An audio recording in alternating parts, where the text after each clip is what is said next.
Hey, and good morning. Welcome to Sod Spot. This is Sabir Aleem, and I welcome you to my humble abode.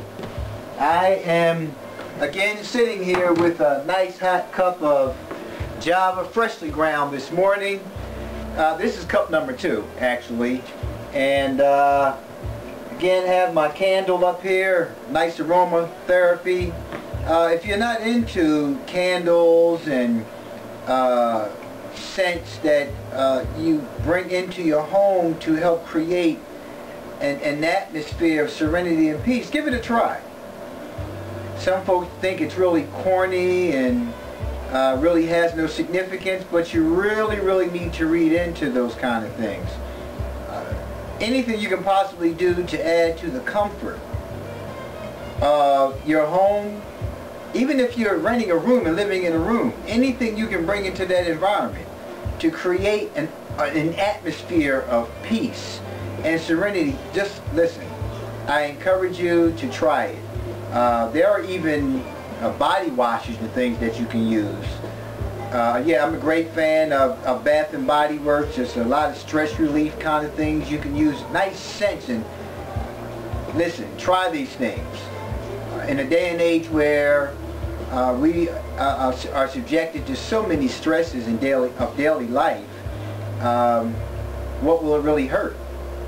We always want to look and see what we can do to try to help de-stress at the end of the day, other than just putting our feet up and taking a drink, taking a smoke, reading a newspaper, watching television. There's so many other things we can do to clear our mind, and that's important.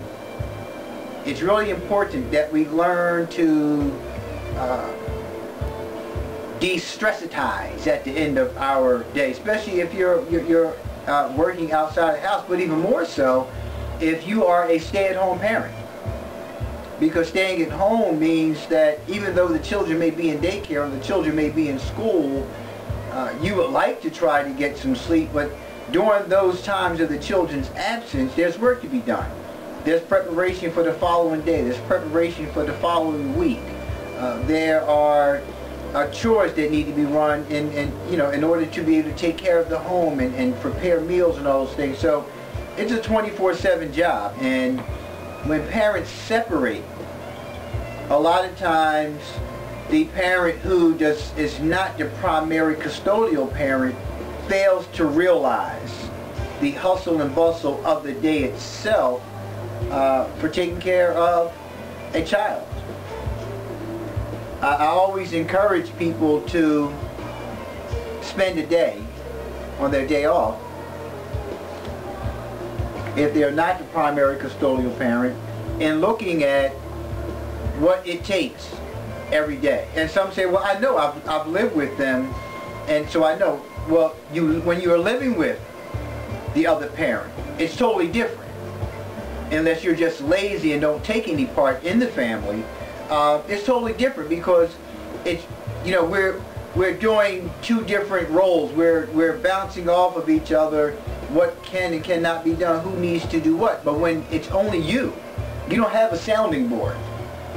You have to put up your own schedule. You have to do all these things yourself. So it's totally different. But one of the things that I want to talk about today is to continue our discussion that we were having on punishment versus discipline, but kind of expanding it now, because we ended our last show with beginning to talk about the blended family. and what happens in the blended family. And a lot of times we're chastising the child, and I use the term chastising because you can insert disciplining or punishment to befit yourself in your situation, but we begin to chastise a child for them acting up. And we really have to take a look at this entire picture. Because not only are you stressed by the situation of having to do this alone, having to go it alone day in and day out without the physical presence of the other parent, but now you have to ask some unanswered questions because children have questions. And sometimes those questions can just be so overwhelming because they're constantly coming at us with the same questions sometimes. When is mommy coming home? When is daddy coming home? How come you guys are not together anymore? How come, what did you do wrong? You did this to my dad. My dad, it goes on and on and on, and sometimes you just lash out at the child. And a lot of times when those questions come, you go into punishment mode. Because how dare you not understand that I was right and he was wrong, or she was wrong? How dare you not understand that? Well, how can I possibly understand that at 5? How can I possibly understand that at 15? At varying ages, the mindset of the child is one that cannot comprehend the behaviors that we present as so-called adults. They can only see it from their own childlike thinking. And we try to give a child adult thinking, and that's not possible. Yes, they understand some things. Yes, they see some things, but from their own perspectives. And a lot of times we'll sit there and say that the child understands, when in essence they really don't. They understand from their 15-year-old mind.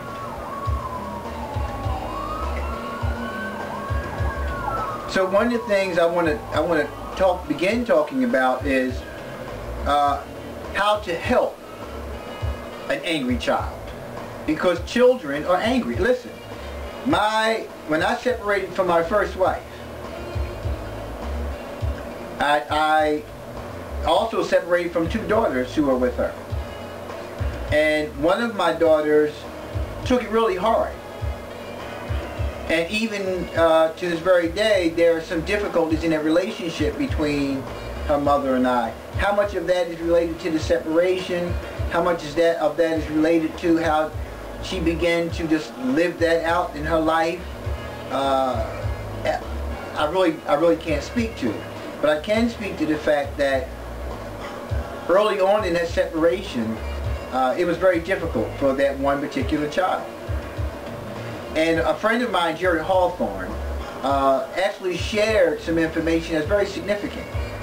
When parents separate, the oldest child tends to be the strongest one. They're the ones who, begin to make more sounder decisions. They're the ones who kind of hold the family together. Sometimes they're usually the ones who are more confrontational about situations. And this one, it seems that my oldest daughter began to take the lead in terms of, okay, Dad's not here. We're still going to see him. We're still going to do these things, and kind of relaying that information to the other sister. Well, that helped somewhat in the home, but then because my daughter was so greatly impacted by it, she began to lash out at her mother. There were times when her mother couldn't get her to get dressed, and I'd have to go over there and talk to her about getting dressed. There's times when I had to go to the daycare center, the after-school program, to pick her up because she was just really acting out, cursing at her mother. Now, mind you, she was 9 years old. Cursing at her mother and all these other things, throwing things at her. So should I have gone to punish my daughter? There's a level of discipline that was necessary, but most importantly, I needed to understand why she was so angry. Could an eight-year-old, a 9-year-old really verbalize that they were angry and what they were angry specifically about? No, because sometimes we as adults can't even identify our own emotions. So we have to get one of those charts that have all these different faces on and say, okay, pick one. A lot of times you ask me how I feel, I tell you what I think. So it's really hard for any of us, for many of us, to develop an ability to clearly identify an emotion. And a lot of times we'll ask that question, and again, a child, you know, it's hard for me to explain what it is that I feel. I know I'm angry. So number one on this list of 5 ways to help your angry child is to listen. You need to give your child an ample amount of time to be heard. Don't wait till they say one thing and then want to jump in and start giving an explanation about that one thing. There's a whole picture there, and when a child is trying to explain themselves, and again, even some adults, when a child is trying to explain themselves, they're trying to gather thought. They're trying to tell you, and sometimes it takes longer. It takes longer than we desire it to for them to express themselves. And sometimes when you're sitting there listening, they'll sit down and they'll go on and on and on 10, 15, 20 minutes. And if you don't have any patience, or if you don't have any tolerance for this, what eventually happens is the child shuts down because you keep cutting them off, because they can't give you a complete thought. There's a whole picture. There's a whole picture that needs to be painted. And sometimes they pull out a laundry list, just like we do, about all the things that took place during the course of the relationship between you and the other parent. Sometimes they're angry at you about how you dealt with some things from their own perspectives. And you want to sit there and try to defend yourself and change their mind about the behavior that took place, and you can't do that. You can't do that. So listening and giving them time to talk. And sometimes all they need to do is talk. You don't need to say anything. But if you want to take that role of power and control that many parents take, you want to put things in check, you want to put things in order, then you're going to keep running into the same obstacles over and over again. The child will never be heard, and there will never be any resolve between you and that child. And for those who have power and control on their agenda as a parent, their intent is not to even hear the child anyway. There's going to be an ongoing conflict because it's a power struggle. But as I spoke about in the other show, independence is very important for a child as well. Allowing a child to grow into independence, meaning I need to be heard. A lot of children don't talk about things that go on with them simply because the parent doesn't allow them to talk. Even if you disagree with what a child is identifying as being the cause of their anger, doesn't matter. Still listen. Again, this is the child. You're an adult. And from an adult perspective, you should be seeing things differently. You should be seeing things from a more mature mind. You should be seeing things at a perspective whereas you're in a problem-solving mode. You're in intervention mode. You're in prevention mode as a parent. As a parent, that's what we do. Sometimes we're doing prevention. Sometimes we're doing intervention. Sometimes we need to be able to hear the thinking distortions of our child, because their thinking will be distorted. Why? Because they're absorbing information from everywhere, from you, from the other parent, from grandparents, from other siblings, from other family members, from the schoolyard, from the aftercare center. It's all kind of information that they're absorbing because they're trying to come into independence. They're entering into self. So depending on what age they are will really depend on how they interpret things as well.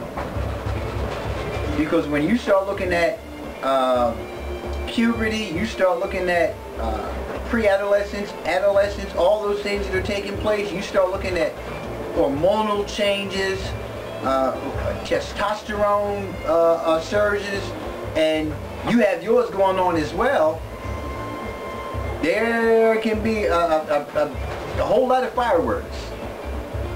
And all those things have to be taken into consideration. All those things. Being angry and feeling unheard can cause your child to act out in ways designed to get your attention and force you to listen.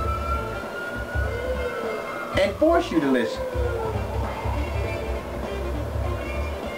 Something such as going to school and being disruptive in class. And being disruptive in class. So if your child is repeatedly being disruptive in class and you get that letter from school, how do you tend to respond to that? Well, the first thing you do is you react to the behavior in a way that is part of the child's way of getting the attention, but they're used to you reacting to situations in that manner. They're used to that. It's attention seeking, just like anyone else.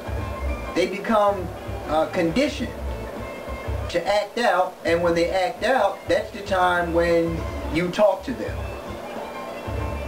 You have to begin to flip the script. You have to begin to now listen to them. Because if I'm being disruptive in school, the likelihood of me being expelled from school is more probable. Therefore, the teachers get involved. Therefore, other systems may get involved. Therefore, you have to bring some resolve to this issue. Now it's a critical situation. Now you're forced to listen. You're forced to listen. Because if you don't make this situation get any better, and your child gets expelled from school, then they find themselves in another school. A school for so-called incorrigibles. And then what happens? Then your child begins to get another level of conditioning from a different, I'll say, culture. Because it's a different culture when you start going into these disciplinarian focused schools. So you begin to listen. Why couldn't you just listen beforehand? Why did it have to get to a critical period where you began to listen? But needless to say, the child knows how to get you to that critical period. And here we are. So don't wait till you get into a 911 mode to begin to listen to your child. Don't let it get to that point. If you haven't been an effective listener, practice doing it today. Practice it. And invest some time and effort into having the child sit with you. Just that child, not a family meeting. If you have more than one child, you know, that one child. Each child should have quality time. Each child should have quality time. Even if it's 15, 20 minutes, lunch, brunch, whatever it may be. Taking a walk to the store, taking a ride to the market. Use that time. Hey, what's going on, John? How's school? How you doing with math? Ask those questions. But you have to be aware of what's going on with the child. You have to be aware of what their struggles are. You have to be aware of child development. And a lot of times, all this information that we have on the internet from Freud and these other thinkers about childhood development, we don't even read it. We don't even read it. And our children come into adulthood, you know, having had all these difficulties along the way that have gone unresolved. And now we're looking at a child like, what's wrong with you? What's wrong with you? And for those who have struggles with literacy, become a part of a parenting group. Because there are plenty of groups out there that you can become a part of. Matter of fact, if you become a part of some school association groups where other parents meet, you have the opportunity to hear and to pick up on some things that other parents are using that they find to be effective for their children. And then you can ask questions, because some of us are not that outspoken. Some of us will sit back and we learn from observation. So put yourself in a situation where you can observe how other parents are working with their children and helping their children improve in certain areas. And then once you develop that level of comfort, then you can begin to kind of fall in there and start asking some questions, because you've developed some trust as well. So be extra intentional about being attentive to your child and listening more than you speak. That's the bottom line on that one. The next one, know when to speak up.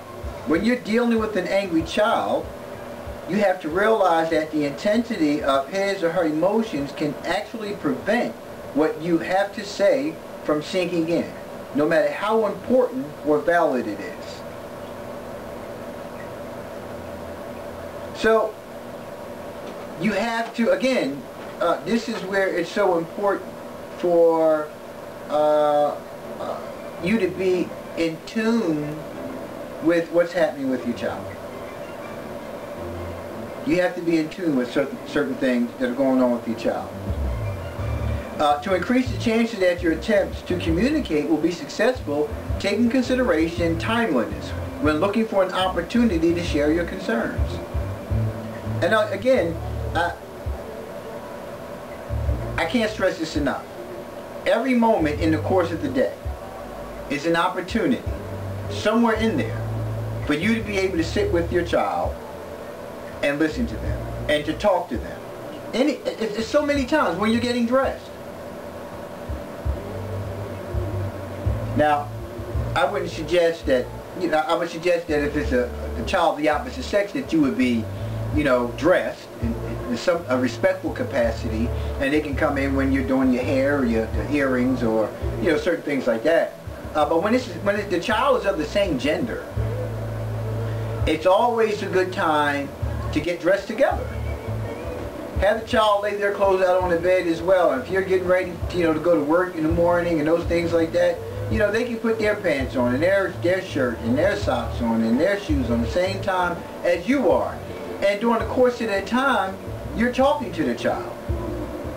You're talking to the child about some concerns that you may have. And when you talk to them about some concerns that you may have, you talk to them in the sense that you're speaking in a general sense to their behavior, but enlightening them on why it's so important for this particular area to be applied to their lives, such as relationships. They may have relationships going on in school with people who are not healthy, They're not from healthy environments. They don't practice healthy habits. This is the time now where you can have that discussion about healthiness. And even use yourself for an example. If you've had experience with unhealthy relationships, and unhealthy relationships can happen with family members. And you can always talk about how you make the adjustment in those relationships. This coffee is really good. If you don't have a coffee grinder at home, you have to get one. It costs a couple of dollars. You get the beans, you ground them up yourself. It's nothing like it. You get all the natural oils from the bean, and it's just delicious. I'm sorry, I had to just tell you that because I really enjoy a good freshly ground cup of coffee. You may need to wait until you can see that your child has calmed down, or hold out for an occasion when your child's particularly open and communicative. Many times this will mean putting your thoughts on hold for a day or two until you can see that your child's ready to talk. Now, when your child is going through some changes, again, when you create an environment where the child feels comfortable enough to come and sit in there with you, to do, this is a ritual for you to get dressed together, to, you know, in the morning. That's what you do in the morning. So if the child is still angry about something that may have taken place last night, you may have had to correct the behavior. The child still sticks to this ritual. You still make sure that ritual happens. You still make sure the ritual happens. The ritual always has to take place. Anytime you establish a ritual with the child, it has to stay in place. So then the child comes in, you don't have to say anything. You have to get a feel for where the child is. Get a feel for where the child is. Stop trying to force things to happen. Give the child time. Give the child time. You can just talk about something off topic. Continuing the trend of just having dialogue. Because if they come into the environment and they're already angry about something and you don't talk, then there's silence. Then what happens? You condition them to use silence in a manner that's not healthy. Silence is good at times, but you have to teach them the balance. But if you teach a child that when you're angry and we're having our ritualistic agenda in the morning and nobody is saying anything all the time, then that's saying that I don't have to talk. Then that's saying that I can suppress those things. So give the child time. When they're coming into your room, they're laying things out and they're getting dressed and they're not saying anything. You can always just say something, anything. You can make light of some part of the day of your own behavior and kind of de-stress them. And then at some point in time, and they may very well decide to, you know, even if it's something as simple as saying, I apologize for my behavior last night. You don't have to respond to it. You can just say thank you. I appreciate your apology. That was very responsible of you. I appreciate you being responsible to apologize. Real basic things. No stuff about you're supposed to do that. You know what you didn't. Thank you for your responsible behavior. I accept your apology. End of story. Now, as you see more calmness coming into the circumstance, it might be that not that day, it might be the next day. Then we'll follow up and we'll address the behavior appropriately. 60 seconds. As always, just take a minute every day, and think about what you can do to change the relationship. Make an adjustment to a new environment. When a parent is gone, or when I'm coming into a new relationship, where there's a new partner, it's difficult. And we need to understand that. Next Friday, we're going to continue this discussion on ways to help an angry child. I thank you so much, again, for joining me at my spot. As always, enjoy your day. Be safe. God bless. Peace. 10 seconds.